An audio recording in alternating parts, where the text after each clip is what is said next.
പ്രധാനപ്പെട്ട വാർത്തയിലേക്ക് തന്നെയാണ്. കണ്ണൂർ ആറളം ഫാമിൽ കാട്ടാനയുടെ ചവിട്ടേറ്റ് യുവാവ് മരിച്ചു.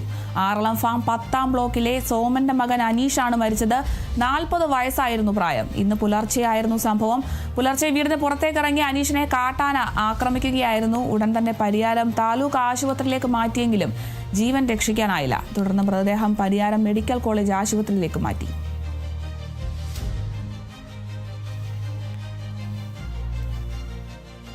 കണ്ണൂരിൽ നിന്നാണ് ഈ ഒരു വാർത്ത എത്തുന്നത്. കാട്ടാനയുടെ ചവിട്ടേറ്റ് യുവാവ് മരിച്ചു എന്നൊരു വാർത്തയാണ് ഇപ്പോൾ ലഭിക്കുന്നത്. കണ്ണൂർ ആറളം ഫാമിൽ നിന്നാണ് ഈ ഒരു സംഭവം ഉണ്ടായിരിക്കുന്നത്.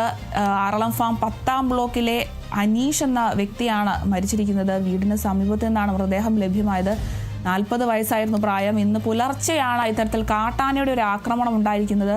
പുലർച്ചെ വീടിന് പുറത്തേക്ക് ഇറങ്ങിയതായിരുന്നു അനീഷ്. ഈ ഒരു പുറത്തേക്ക് ഇറങ്ങുന്ന സമയത്താണ് ഇത്തരത്തിൽ പുലർച്ചെ കാട്ടാന ആക്രമിക്കുകയായിരുന്നു. ഉടൻ തന്നെ ആശുപത്രിയിൽ പരിയാരം താലൂക്ക് ആശുപത്രിയിലേക്ക് മാറ്റിയെങ്കിലും ജീവൻ രക്ഷിക്കാനായില്ല. എന്തായാലും മൃതദേഹം ഇപ്പോൾ പരിയാരം മെഡിക്കൽ കോളേജ് ആശുപത്രിയിലേക്ക് മാറ്റിയിട്ടുണ്ട്. കണ്ണൂർ ആറളം ഫാം എന്ന് പറയുമ്പോൾ ഇപ്പോൾ കാട്ടാനയുടെ വലിയ രീതിയിലുള്ള ആക്രമണം ഉണ്ടാകുന്ന ഒരു ഭാഗം തന്നെയാണ്, ഒരു പ്രദേശം തന്നെയാണത്.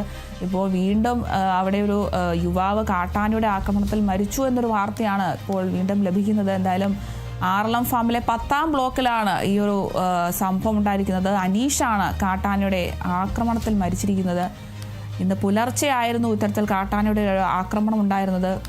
പുലർച്ചെ വീടിന് പുറത്തേക്ക് ഇറങ്ങിയതായിരുന്നു അനീഷ്. ഈ ഒരു സമയത്ത് കാട്ടാന ആക്രമിക്കുകയായിരുന്നു.